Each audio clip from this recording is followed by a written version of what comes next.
Welcome to the A to Z Roofing Podcast. We're all about treating our customers like family, and today, you're part of our family. Now, here's your A to Z team.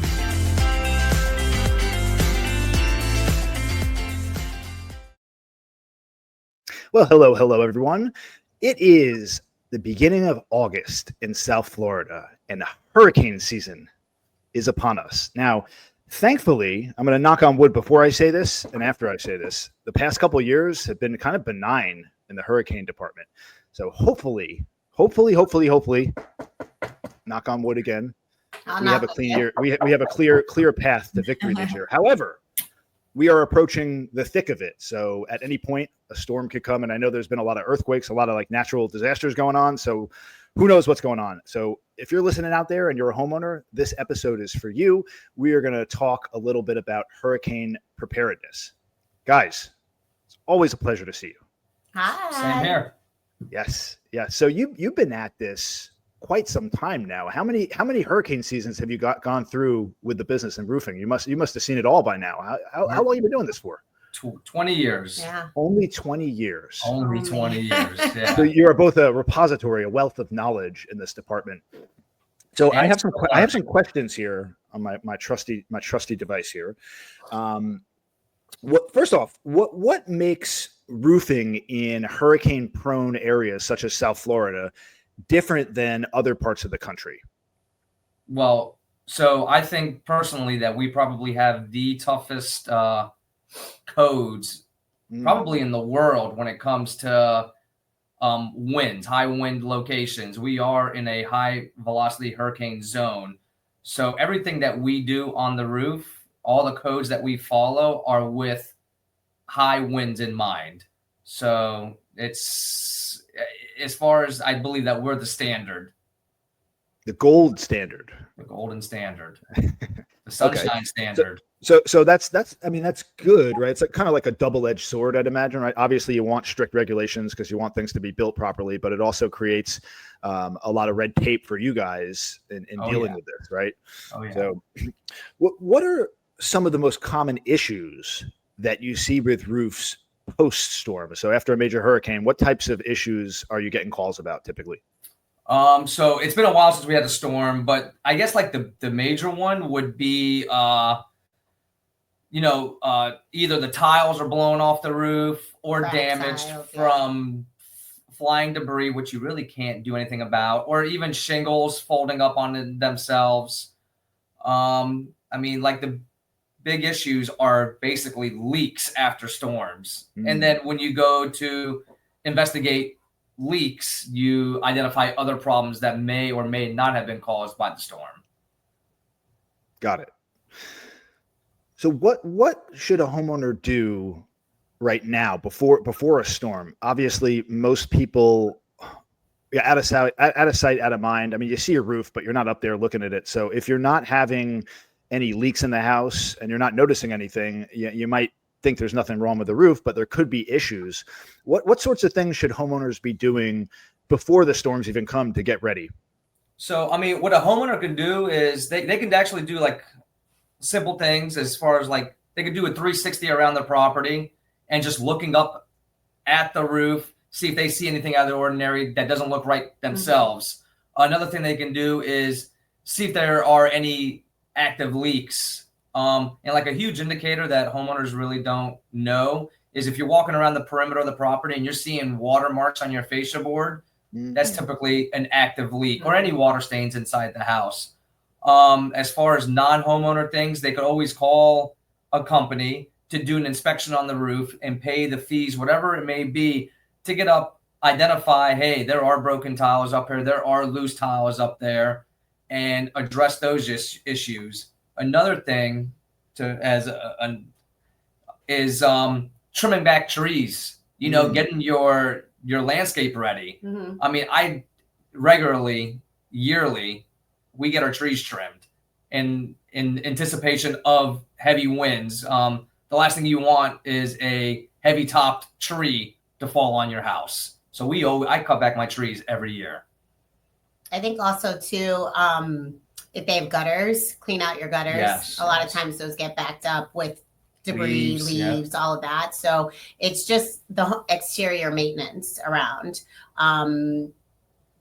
Like he said, you look at the roof, look for water stains, look for watermarks, but also if you can, and if you have like a detailed eye, look at the wall as well. And by the windows, you want to, because sometimes that, I mean, I know that's not roof related, but those are also avenues for water to come in, or when, air to come in and things like that. Yeah, absolutely. You mentioned inspections. As a homeowner, how often should you be getting an inspection done on the roof? I know the useful life of most roofs is what, like 15, 20 years? Something They say 20 to 25 years for your standard tile and shingle. Your flat roof is like that 10 to 15 year period. And then your metal roof, they're saying 40 to 60. I don't know yet. I'm only 20 years in. The jury's out on that. Yes. So in your opinion, how is this something like every hurricane season if you own a home, should you have a company such as yourself come out and just do an inspection? I mean, do you guys, when you do that, do you charge for these inspections, or do you just come out and look at it? How does that typically work for you guys? So we do charge for inspections, and depending on the size of the house is depending on the amount. But we don't charge for estimates. So if you do have an active leak, we'll go out there and give you a free estimate. And while we're there, do a quick 360 and see if anything else is out of the ordinary. So I always like to compare it to, like, if you go to the doctors, you go annually for your annual checkup, you do all your blood work, and, a once over, you don't have any significant symptoms. You just kind of want to get a clean bill of health. That's what an inspection that's what we would do for the roof. We would go take a look at the attic, go on the roof, see if we see any signs of areas that could cause a problem, or that's an early problem. And so that would be what an inspection is. If you have something that you're actually concerned about, one area, you saw a water stain, or you hear water dripping, or, you look at the fascia board and it looks like it's rotted, one specific area that you want us to identify, that would be considered an estimate. And that's what we do. At no charge. That's a free estimates. Correct. Yeah, I mean, it just seems like a good idea. I mean, I'm guilty too. I don't really, you just redid my roof. So, but it would kind of make sense just to have a roofing company that you could build a relationship with over time, that does come out regularly and does a quick inspection, whatever it looks like. Because in doing that, right, you're building a relationship with the roofing. You're getting to a point where if you do have issues, you already feel comfortable with that company. They know your property. They know what to look for. It just seems like it makes a lot of sense. And that people just kind of put this stuff off in the back burner and wait until there's an actual problem, and then they're super stressed out having to deal with it, rather than kind of having the peace of mind knowing that everything is kind of up to shape. I mean, being proactive is key. Yeah, proactive. Especially in this situation, because once a storm comes, or if a storm comes, a storm will come. It's chaotic. Or even if it's not a hurricane, rainy season. We've been a little dry this rainy season, but once it starts raining every single day and it's heavy storms, it's hard to do work in those conditions. So now you are dealing with not only having the problem and trying to find a company that has the time and availability to come out, diagnose, and repair, but then you're also fighting the weather conditions, and Well, also not even that, you're fighting the weather conditions, but you are all of a sudden, as a company, being inundated with phone calls. So then there's manpower becomes a problem. You can only get to so many customers. Yep. Okay, got one for you here. What roofing materials perform best in high winds and heavy rain? I'd imagine, just thinking about it, that a metal roof would be the best type of roof to withstand storms. But what are you typically seeing? What is the best? What is the worst type of roof to have going through a storm? Like if you're getting ready to replace the roof, right, and you're getting ready to put new materials on there, what would you guys recommend?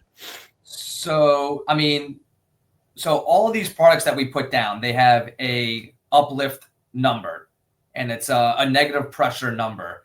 And the highest in the industry is your metal roofs. You get they give you a negative pressure of 187, which just means that that's the pressure it can handle. And that's the highest in the industry. And then the next two that fall in line, actually shingles perform better than tile in storms, then tile, and then flat roofs in that order from top to bottom. So in my opinion, the best possible roof that you could put on a house is a metal roof, as far as longevity and durability against high winds. Interesting. So you have a shingle roof, which performs phenomenal in storms.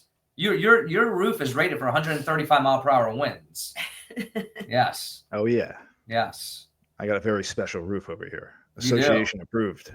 Yes. Wink, wink. we won't get into that. No. What about insurance? Right. A lot of times you get damages, and then you can have issues dealing with insurance companies. So should homeowners take photos or videos of I guess before a storm? That would make sense, right? In terms of like if you don't have a company come out, maybe do like just go around and snap some photos. That would be a good thing to do. Yes. 100%. And everyone has drones these days. I feel like it doesn't fly the drone up there. Yeah. Fly the drone, get pre-evidence, because at the end of the day, insurance companies don't want to pay out. Right. Right. That's your biggest fight. Hey, was this pre-existent? Was it not pre-existent? What's the saying? A picture's worth 1,000 words. Yes. And if you're ahead of them, like, no, this wasn't here and now it is, and you have a bigger fight in your claim. Yeah, I mean, they got adjusters out there that they do this for a living, right? They go after storms, and they'll go and approach you, and they'll do an inspection. They'll find ways to get a lot of payouts from insurance companies. So it's a fine line there too between doing good and doing bad, right? It's a double-edged sword. As a homeowner, you think that you're getting a great deal for yourself by filing the claim, but what you're doing is you're driving up premiums globally for everybody by doing things like that. So you got to be conscientious about this kind of stuff. Yeah. Right. And, take a look. I mean, I think this is good practice before hurricane season, or definitely before a storm comes, to take a look at your policy and figure out exactly what is covered, what's not covered, and what the steps are for filing a claim, because I think that also makes a big difference. Sometimes they want you to call them first. They'll send someone out, or if they bring someone else, if you bring your own person in, there's all these different terms and conditions that they have. Well, and I've also heard that there are different deductibles on different types of damages. Correct. Like your hurricane deductible is a lot higher than your normal homeowner's insurance deductible. Yeah. I've heard that several times. So it's a very good idea to definitely go over your policy with your agent and make sure that you have what you need and that you're covered properly. Would that be, in your opinion, the first course of action? After a storm, you notice there's some damage. The first thing to do would be to call the insurance company, or would you recommend calling an adjuster and having them deal with it, or even calling a roofing company to come out and do an assessment before you even reach out? Like, what's the first thing you should do as a homeowner if you notice damage? Me personally, I would call the insurance company first, right? Okay. Because you may get what you need right off the bat and don't have to pay the claim adjuster. Because the claim adjuster is going to have an incentive to get involved and get their cut from it. Yeah, they're going to take their 10 to 20% off of whatever you recover, and you may not have needed that. If you call your insurance company and they deny you right away, get a professional involved. Right. They know the lingo. They know what to say. They know how to fight it. And then also, it also depends, like, how extensive is the damage. I mean, if you have a hole in your roof, don't wait. Call a roofing company, get yourself protected. It's a little bit of common sense. Don't cause more damage, because that's another thing. Delay of care is, I think, what's the word I'm looking for? Well, let's mitigate the problem as fast as possible. Sometimes they use that against you. Like, well, why did you wait so long to finally get someone to, take care of the problem? Because you were trying to go through certain steps. That makes sense. So if there's active water coming in or something that can continue to damage further issues or areas of the home, get that taken care of right away. Don't wait. Don't wait. Don't leave a hole in your roof. Right. Do what you can. You would be surprised. Yeah. People, they get nervous. You say I'd be surprised, but I don't think nothing surprises me. Yeah. Once you live on this planet long enough, What's up, Puppy? Hi. Charlie wants to join the party. He heard us talking about roofs and hurricanes. He got a little scared. He came over to say, "What's up?" Hey, buddy. All right. What are we missing here, guys? What do you want to leave listeners with? Is there any other pieces of advice, tips, wisdom that you want to share before we wrap up? I have a with, if you have already identified a small leak or a small repair that needs to get taken care of, don't wait for it to get worse. Don't wait for a possible storm to come so you could put it through Such insurance. famous words. I'm waiting for a storm. Yes, Yeah. it's like, oh, it's not that bad. It's not, they see a little small water stain. I can deal with the water stain. It's not that issue. Or it's a leak that is affecting the outside. We'll wait it out. Don't. It becomes a huge problem. I don't know one customer that has ever really gained from waiting after the fact. On the contrary, they've put themselves in a deeper hole. It's been a huge problem. The insurances won't cover it because they realized that was pre-existing, and now they're paying thousands and thousands of dollars as opposed to maybe just a couple $100s. So take care of it now. That's my biggest advice. I love it. Yeah. Do it now. Do it now. Do it now. Why do we always? It's just something hardwired into human beings, and and comfortability, and wanting to move towards comfortability, and not do things that are that create more work for us. But it's so important to be prepared for this kind of stuff, and especially when you're talking about your home, right? Yeah. And for many out there, it's just probably your biggest asset. Yeah. Yes. Why would you not be prepared? Yeah. It's crazy. Be proactive, not reactive. Such is life, right? Be proactive. An ounce of prevention. Do your 360. Look, see if there's anything out of the ordinary, and trim back your trees. Yeah. All right. It's a huge problem. All right. Well, we'll leave it at that. Thanks everyone for tuning in. If you found this content useful, don't forget to like and subscribe and all that fun stuff. If you've had any issues, if we missed anything, please let us know about it in the comments below. We're always interested to hear your feedback, and we thank you for joining us on this journey to the promised land. Yes. Thank you. Thank you. Awesome. Take care, guys. Everyone take care and have a wonderful day, and stay safe out there. And remember, be prepared. You don't want to deal with this later. Deal with it now. Wink. Bye.